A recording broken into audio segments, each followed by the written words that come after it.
ஈஸியாக எப்படி blouse cut பண்ணுறதுன்னு தான் நான் சொல்கிறேன்.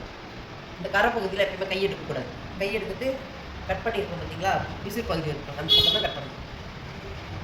மடிச்சிக்கணும். ஈஸியாக கட் பண்ணுறதுக்கு தான் நாளாக மடிச்சிக்கணும். நம்ம கையை விசில் பக்கம் வரணும், கை இறக்கணும். இங்கே 1.5 இன்ச்சு விட்டுணும், ஏன்னா எம்மிங் பண்ணுறேன். இங்கே 4 இன்ச்சு மேலே ஏற்றி கட் பண்ணணும். இங்கே வரைஞ்சிக்கணும். இங்கே தையல் இருக்குது பார்த்தீங்களா, இந்த இடத்த விட்டு இங்கே 4 இன்ச்சு மேலே ஏற்றிக்கணும். ஏன்னா இது பிடிக்கிறதுக்கு, கையை பிடிக்கிறதுக்கு. அதேமாரி இங்கே ஷோல்டரில் 4 இன்ச்சு மேலே ஏறும். இது 1.5 இன்ச்சு இருக்குன்னா இங்கே கை மடிச்சு வைக்கணும்.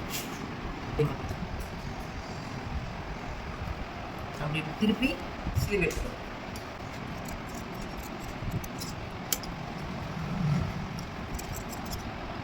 அங்கங்கே அர்க்கத் பண்ணிக்கணும். நம்ம கட் பண்ண இடத்துல ஒரு அர்க்கத் பண்ணிட்டேன், பிரித்து போட்டு ஃப்ரண்ட்டுக்கு வந்து உள்ளே கொஞ்சம் குடையணும், இல்லாட்டி லூஸ் வரும். ஈஸியாக கட் பண்ணலாம். இப்படி கட் பண்ணோம்னா பேக் பீஸ் ஃப்ரண்ட் பீஸ் அப்படியே மடிச்சு போட்டு எடுத்துக்கலாம். பேக்கு எவ்வளோ பார்த்து மடிச்சுக்கலாம். இங்கே 1.5 இன்ச்சு நம்ம கைக்கு விட்ட பார்த்தீங்கன்னா 1.5 இன்ச்சு. அதே போல் இந்த இடத்துல கீழே இடுப்பு மடிக்கிறதுக்கு 1.5 இன்ச்சு விட்டுக்கணும். அப்படியே இப்படி மடிச்சு போட்டுக்கணும். ஃப்ரண்ட்டு பேக்கு ஒன்றாவே எடுக்கணும். கரெக்டாக நம்ம அளவு பார்த்து மடிச்சுக்கிட்டு இங்கே 4 இன்ச்சு விடணும்.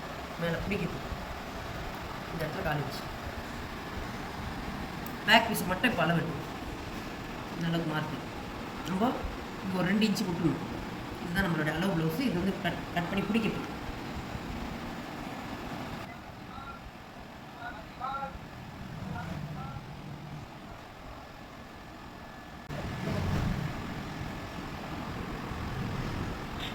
மேலே ஒரு 4 இன்ச்சு விடணும். இங்கே வந்து ஒரு 4 இன்ச்சு. பார்த்தீங்களா, இங்கே இருக்கிற அளவு ப்ளவுஸு நம்ம இங்கே வந்து எதுக்கு விடுறோம்னா பிடிப்போம் பார்த்தீங்களா, உள்ள மடித்து தைக்கிறதுக்காக நம்ம 4 இன்ச்சு விடணும். அதே போல் ஸ்லீவ்லேயும் 4 இன்ச்சு விடணும். இங்கே ஒரு 4 இன்ச்சு. இதுதான் அளவு ப்ளவுஸுடைய அளவு. இங்கே இருக்குது, இது ஒரு மேலே ஒரு 4 இன்ச்சு.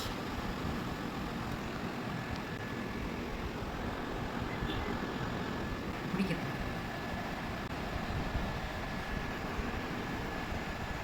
இங்கே நம்ம 4 இன்ச்சு. இதுதான் சட்டையோடைய அளவு. மடித்து தைச்சோம்னா இந்த அளவுக்கு கரெக்டாக வரும். ஃப்ரண்ட்டு அதே போல் 4 இன்ச்சு மேலே விடணும்.